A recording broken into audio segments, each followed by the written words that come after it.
Di sini ada di antara kita yang pernah mengalami ditindas, entah ditindas oleh bos, ya, suami yang ditindas oleh istri. Banyak saudara, suami-suami itu ditindas sama istri, ya. Sebaliknya ada istri yang ditindas sama suami. Ada di sini, tidak usah angkat tangan. Nanti malu dilihat orang, di dalam hati saja. Ya, anak yang ditindas oleh orang tua atau orang tua yang ditindas oleh anak. Rasul Paulus pernah mengalami itu. Dia bilang, kami ditindas namun tidak terjepit. Ya, istri-istri, kalau hari ini engkau sedang ditindas suamimu, jangan mau dijepit, jangan terjepit. Amin. Tetap percaya kepada Tuhan. Dia bilang begini saudara, kami habis akal namun tidak putus asa. Ada di antara saudara yang hari ini sedang habis akal, tidak ada jalan keluar, nggak tahu apa lagi yang harus aku pikir. Saya sudah nggak tahu mau bagaimana dengan masalah keuangan saya, Bu. Saya dikejar-kejar utang, Bu. Saya nggak tahu lagi menghadapi suami saya. Saya sudah habis akal. Kalau hari ini engkau adalah salah satunya, mari kita lihat apa yang Rasul Paulus berkata. Saya habis akal, tetapi dia bilang di sana, saya tidak putus asa. Engkau boleh kehabisan akal karena tidak ada lagi jalan keluar, tapi satu hal, jangan pernah putus asa. Selama masih ada harapan, maka selama itu pun masih ada jalan keluar. Yang penting kita tidak putus asa. Jangan menyerah di tengah jalan. Kehidupan kita ini diibaratkan seperti kisah hidup bangsa Israel. Mereka dipanggil keluar dari tanah perbudakan di Mesir menuju ke satu tempat tanah perjanjian yang berlimpah susu dan madunya, yaitu mengalami janji Tuhan. Tetapi dari Mesir mereka harus melewati yang namanya padang gurun. Tapi dengar baik-baik saudara, engkau dipanggil menuju tanah perjanjian, jangan pernah berhenti di padang gurun. Berjalanlah terus, jangan pernah putus asa. Berjalan dari Mesir menuju ke tanah perjanjian, jangan berhenti di padang gurun, karena mereka yang berhenti di padang gurun itu menjadi bangkai. Semua yang keluar dari tanah perbudakan di Mesir, mereka tidak tembus sampai ke tanah perjanjian, mereka mati di padang gurun satu angkatan. Tuhan tidak izinkan mereka masuk. Kenapa? Mereka menuduh Tuhan jahat di tengah pergumulan. Mereka berkata, kenapa Allah bawa kami untuk mati di padang gurun? Dan mereka putus asa. Ketika mereka putus asa menyalahkan Tuhan. Orang yang putus asa itu cenderung menyalahkan Tuhan atas hidupnya. Dia salahkan orang lain, dia salahkan Musa. Akhirnya apa yang terjadi? Mereka menjadi bangkai di padang gurun. Tuhan gak panggil kita untuk kalah. Tuhan panggil engkau sampai ke garis akhir.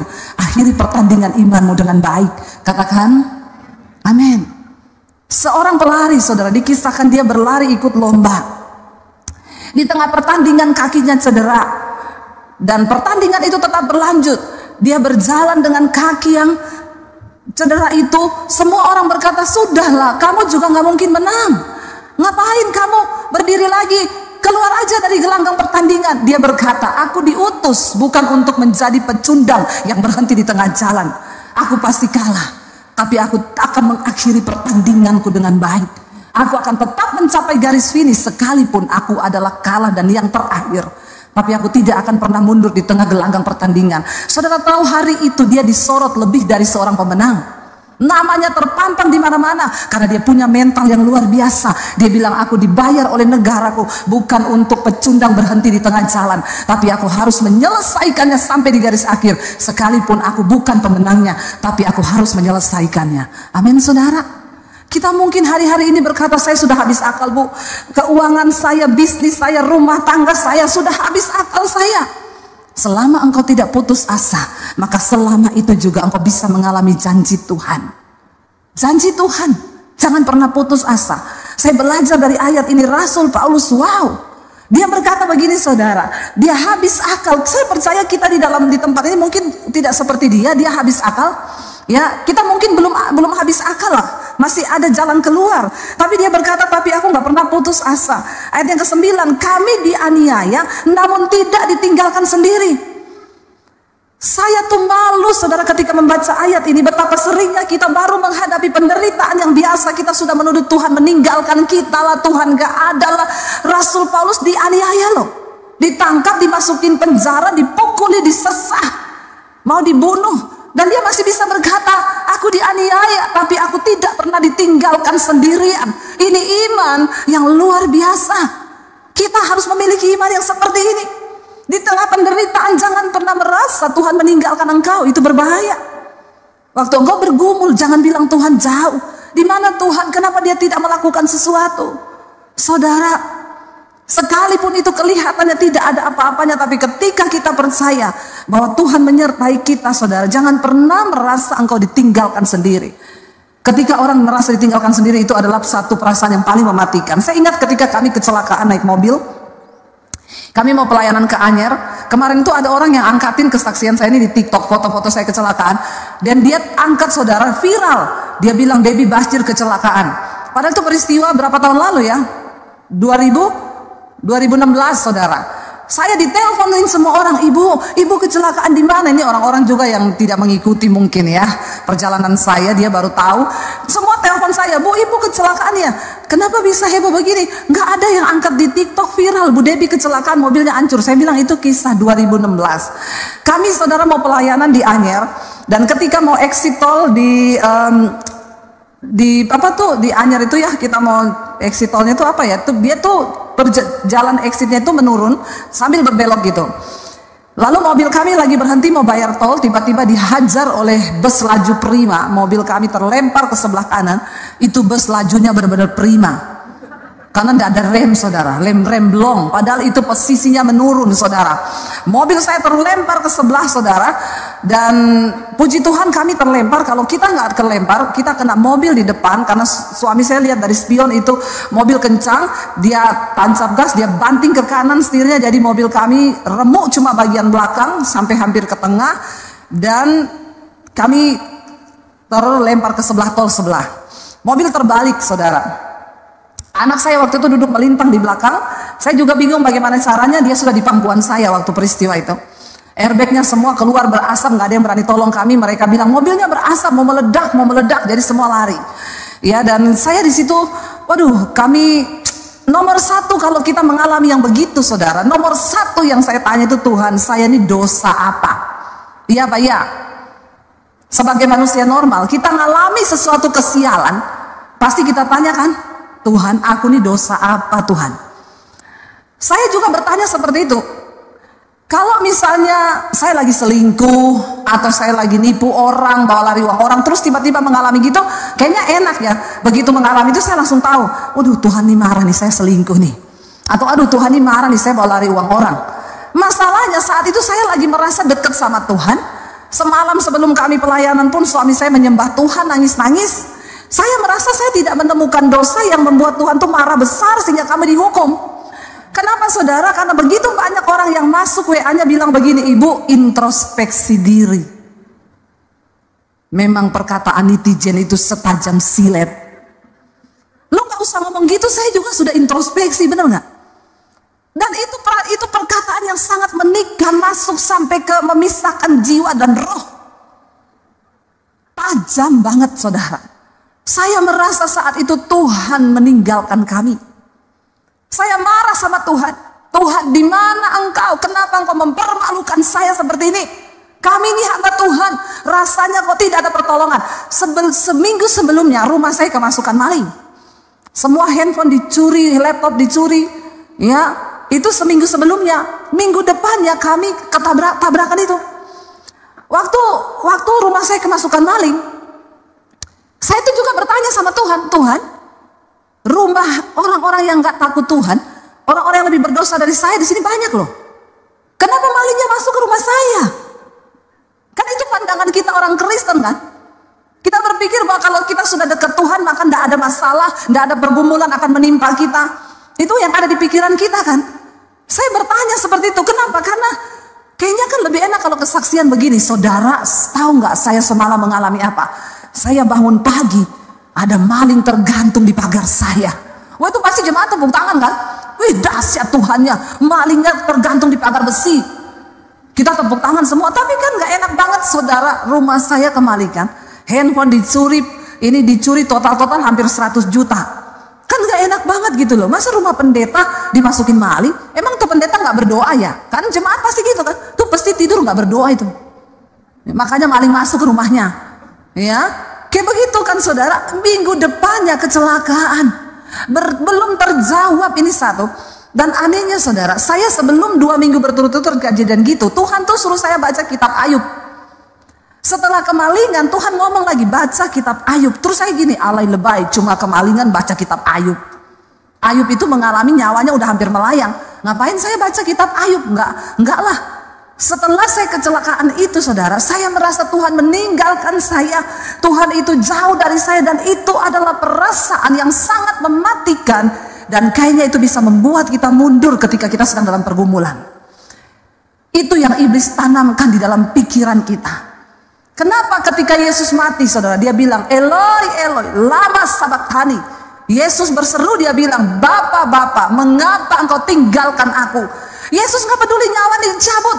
Dia sangat bersedih ketika dia tahu bahwa Bapa, dia terpisah dengan Bapa. Karena sesuatu yang perasaan yang paling mematikan adalah ketika kita merasa kita ini ditinggalkan oleh Tuhan. Yesus terpisah dari Bapa karena dia harus mati 3 hari, dia turun ke alam maut. Saudara, ya, jangan pernah merasa ditinggalkan sendirian. Ketika saya bergumul, saudara, orang menghakimi, kenapa ibu kecelakaan? Ya begini-begini, harus introspeksi diri. Karena dikirimi ayat lagi.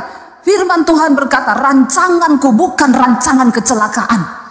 Kalau sampai ibu kecelakaan, berarti itu bukan rancangan Tuhan.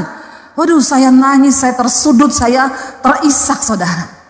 Begitu selesai itu saya cuma berusaha, saya diam duduk di kaki Tuhan, saudara. Ketika kita mengalami pergumulan, saudara, mari kita baca apa yang Daud katakan kepada Tuhan. Mazmur 62 ayat yang ke-9.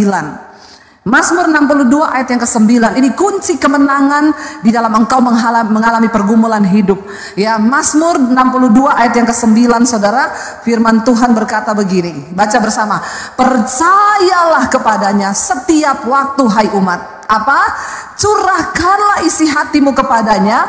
Allah ialah tempat perlindungan kita. Ketika engkau menghadapi persoalan pencobaan, jangan curhat ke orang lain. Duduk di kaki Tuhan dan curahkanlah isi hatimu kepadanya. Saya bilang, Tuhan, kenapa engkau meninggalkan kami, Tuhan?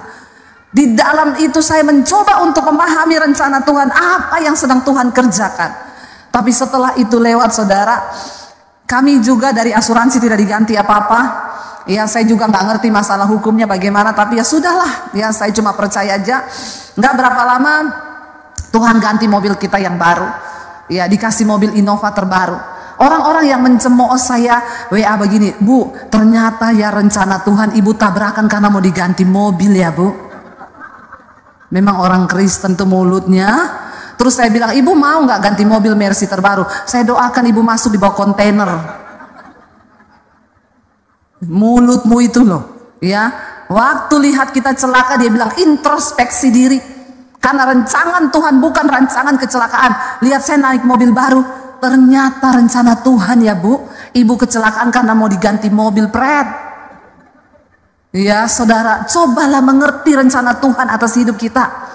Ketika engkau ada dalam pergumulan, curahkan isi hatimu kepada Tuhan. Tidak usah dengar kanan kiri, jangan sampai engkau putus asa, kata Rasul Paulus. Aku ditindas ya, tetapi aku tidak putus asa. Kami dianiaya, tidak ditinggalkan sendiri. Kami dihempaskan, namun tidak binasa, kata Rasul Paulus.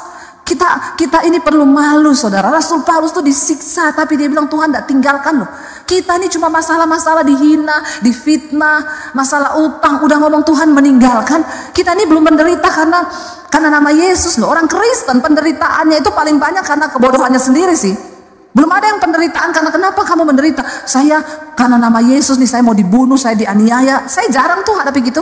Paling yang datang, Bu, saya ini menderita banget. Kenapa? Terjebak hutang online. Itu kan masalah-masalah yang dibuat sendiri kan, karena kedagingan, nggak mampu mengendalikan. Lalu saudara, Rasul Paulus berkata begini, ayat 10, kami senantiasa membawa kematian Yesus dalam tubuh kami, supaya kehidupan Yesus juga menjadi nyata dalam tubuh kami. Kita nggak akan pernah bisa melihat kemuliaan Tuhan kalau kita tidak mati dulu bersama-sama dengan Yesus. Pergumulan itu adalah proses kematian daging kita, membawa kematian Kristus dalam tubuh kami. Lalu dikatakan di sana, saudara, ayat yang ke-11, sebab kami yang masih hidup terus-menerus diserahkan kepada maut karena Yesus, supaya juga hidup Yesus menjadi nyata dalam tubuh kami yang fana ini. Saudara, dikatakan sebab kami yang masih hidup ini. Saya mau tanya, saudara masih hidup? Masih hidup kan? Kalau selama kita masih hidup berarti kita siap dikatakan kita terus-menerus diserahkan kepada maut karena Yesus. Itu artinya apa, saudara? Selama kita masih hidup, ya bayar harga. Kalau engkau difitnah, tidak usah marah. Lepaskan pengampunan, amin. Kalau engkau dianiaya, terima itu. Tidak usah engkau balas. Pergumulan mematikan daging itu perlu bagi kita ini supaya kita berkenan. Karena bukan orang sembarangan yang masuk surga, saudara. Orang-orang yang teruji, yang dimurnikan oleh Tuhan. Saya pengen kita lompat, saudara, ayat yang ke-16. Kalau kita lihat judul perikopnya di sana berkata, jangan tawar hati juga waktu menghadapi maut. Ayat yang ke-16 baca bersama. 1, 2, 3. Sebab itu kami tidak tawar hati. Tetapi meskipun manusia lahiriah kami semakin merosot, namun manusia batiniah kami dibaharui dari sehari ke sehari. Bagaimana supaya kita bisa mengalami berkat dalam setiap pergumulan? Jangan tawar hati. Katakan, tawar hati itu sudah nggak ada rasa apa-apa. Saya sudah tawar, nggak ada rasa lagi sama Tuhan. Jangan tawar hati, ya. Engkau mau sedih, boleh sedih, duduk di kaki Tuhan. Engkau mau kecewa pun boleh, engkau manusia, tapi sebentar saja, lalu duduk di kaki Tuhan. Orang yang sudah tawar hati itu susah, saudara. Hidupnya juga sudah, ya udahlah tawar-tawar aja sama Tuhan, nggak Tuhan-Tuhanan. Dia berkata begini, kami tidak tawar hati, meskipun manusia lahiriah kami ini semakin merosot, namun manusia batiniah kami dibaharui dari sehari ke sehari. Saudara, yang namanya tubuh lahiriah kita ini pasti merosot. Ya, mau saudara itu tarik tiap hari 1 kali, 2 kali, 3 kali, mau saudara suntik kanan kiri, mau diapain juga, ini manusia lahiriah pasti merosot. Jadi engkau jangan terlalu fokus dengan kecantikan lahiriahmu, tapi engkau abaikan manusia batiniahmu. Banyak orang itu nggak suntik, nggak apa, dia sudah tua, saudara, ketemu orang bilang, ih ibu kok cantik banget ya, umur berapa bu? 76, natural aja. Kenapa? Karena manusia batiniahnya dibaharui. Dia buang kepahitan, dia buang dendam, dia buang sakit hati, dia buang dosa-dosa, dia hidup dalam kekudusan. Manusia batiniahnya dibaharui. Jadi orang ketemu dia, ih awet muda ya, kayak saya ini loh. Masalah buat lo. Kok kayaknya keberatan ya? Kita lihat, nggak usah jauh-jauh, Pak Konrad tuh loh, saudara. Awet muda enggak? Awet muda enggak? Ada orangnya loh. Pak Konrad awet muda loh, saudara. Waktu manusia batiniah kita dibaharui, ya. Memang manusia lahiriah kita ini merosot, akan semakin tua, ya keriput itu pasti. Makanya engkau jangan terlalu fokus hanya kepada manusia lahiriahmu. Engkau dandani dengan semua hal.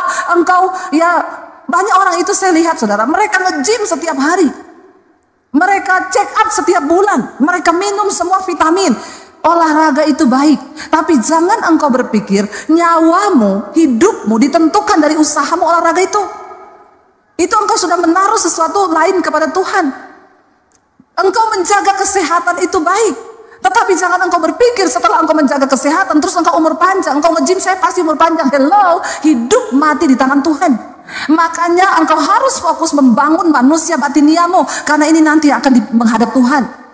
Kalau manusia batiniahmu bobrok, engkau cuma pikir manusia lahiriahmu, di hadapan Tuhan nanti, saudara, namamu itu tidak akan tercatat dalam kitab kehidupan. Saudara, saya pernah lihat, saya pernah cerita sama saudara, ada anak muda umur 38 tahun, nge-gym, saudara, tiap hari. Makan ditimbang, kalorinya berapa, ya karbohidratnya berapa, lemaknya berapa. Kalau saya sudah makan ini, nanti siang saya cuma makan pisang 1. Kalau mau tidur malam dia timbang, saudara, kelebihan 2 ons, aduh, diturunin dulu, olahraga dulu, baru tidur. Saudara, ya, pergi ke China untuk prospek bisnis, pulang jenazah di peti, ditabrak di China. Tiap hari nimbang makanannya, tiap hari nge-gym. Jangan engkau geser imanmu. Kenapa kita harus hidup takut akan Tuhan, bergantung kepada Tuhan? Karena hidup mati kita tuh di tangan Tuhan. Amin. Dandani manusia batiniahmu, buang segala dosa, buang segala hal yang tidak berkenan. Pergumulan akan membawa kita untuk dekat kepada Tuhan. Saya bacakan di mesbah doa beberapa waktu yang lalu kesaksian seorang ibu. Dia bilang gini, Bu Debbie, saya itu dengan suami saya dulu kami hidup pas-pasan, suami saya pelayanan. Tiba-tiba dapat proyek di Jakarta, Bu. Dia di luar kota di Manado. Suami saya ini pelayan Tuhan di gereja. Berangkat ke Jakarta, ada proyek-proyek, Bu. Tadinya sama temennya yang juga pelayan Tuhan, diajak ke night club, lihat cewek-cewek nari-nari begitu. Lalu akhirnya setiap kali ke Jakarta, ke night club itu. Satu saat, Bu, bukan hanya ke night club, tapi bawa cewek masuk ke hotel. Ya, saya tidak tahu karena saya percaya suami saya ini hamba Tuhan. Ya, setiap hari dia video call, dia ini. Lalu, Bu, satu saat Tuhan itu pasti ada cara untuk membukakan. Jadi bapak-bapak ya, sepandai-pandainya tuh paling melompat, satu saat pasti kepleset juga. Makanya banyak bapak-bapak mati serangan jantung karena banyak selingkuh. Ya, deg-degan itu hati ya, jantung berpacu dengan cepat, saudara. Kortisol naik, darah mengental jadi hitam ya, serangan jantung. Makanya bertobat bapak-bapak. Dia bilang Tuhan bukakan. Ibu tahu bagaimana? Dia ini udah mau check out dari hotel, dia selfie, Bu, pakai kacamata hitam.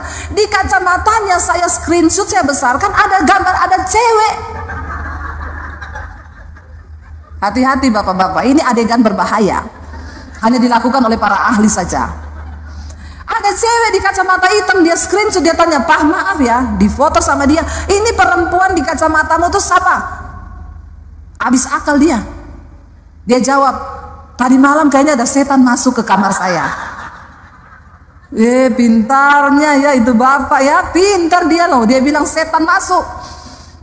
Padahal masuk setan. Istrinya desak, "Tidak mungkin, Pak, tidak mungkin, mending kamu jelaskan." Dia pulang ke Manado, dia jelaskan ke istrinya.